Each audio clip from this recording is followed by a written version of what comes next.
নমস্কার বন্ধুরা, কীভাবে পাঙ্গাস মাছ আলু দিয়ে ঝোল রান্না দেখুন আপনারা। এখানে পাঙ্গাস মাছ হলুদ মরিচ লবণ দিয়ে আধা চামচ করে হলুদ মরিচ লবণ দিয়ে মেখে নিয়েছি আধা ঘন্টা।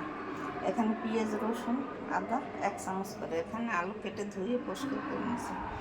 এখানে মরিচের গুঁড়ি, জিরার গুঁড়ি, ধনের গুঁড়ি, লবণ, হলুদ 1 চামচ করে। এখানে আমি কড়াই দিয়ে দিয়েছি। কড়াইতে 1 টেবিল চামচ তেল দিয়েছি। তেল গরম হয়ে গেছে, এখন মাছ ভাজা দিয়ে দেবো।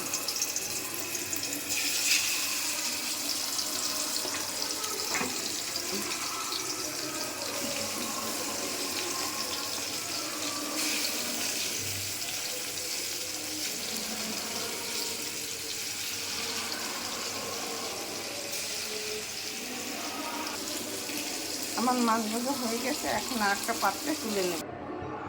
একটা কড়াই দিয়ে দিছি, কড়াই গরম হয়ে গেছে। এখন 1 টেবিল চামচ তেল দিয়ে দিলাম।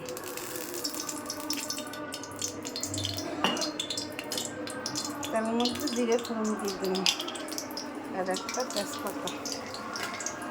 এখানে এখন আলু দিয়ে দেব।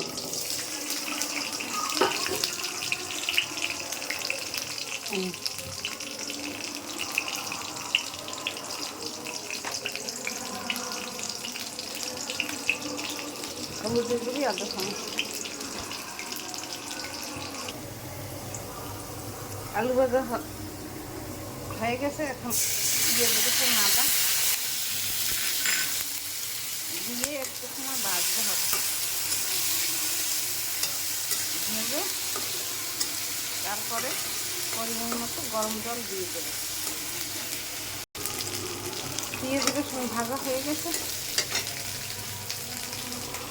মাছ দিয়ে দিলাম।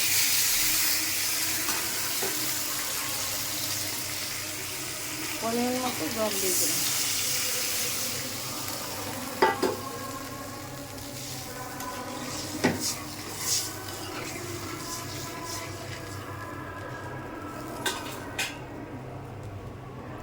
হলুদ মরিচ লবণ জিরা ধনিয়া সব কিছু একসাথে করে দিয়ে দিলাম 1 চামচ করে।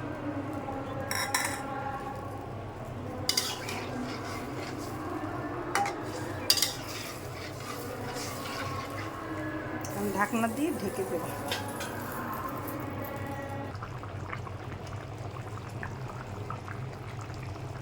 আলু দিয়ে আমার পাঙ্গাস মাছের ঝোল রান্না করা তৈরি হয়ে গেছে। আমি একটু ঝোল রান্না করছি, আজকে মাখা মাখা করিনি। এইভাবে আপনার ঘরে তৈরি করে খেয়ে দেখবেন, খেতে সুস্বাদু লাগবে। নামানোর আগে সামান্য একটু তেল ফোড়ন দিয়ে নামিয়ে নেবেন। আবার না দিলেও হয়, দিলেও হয়। দেখুন দেখতে কত সুন্দর হয়েছে, খেতেও খুব দুর্দান্ত টেস্ট হবে। আমার চ্যানেলটিকে সাবস্ক্রাইব করে রাখুন, শেয়ার করে পাশে থাকুন।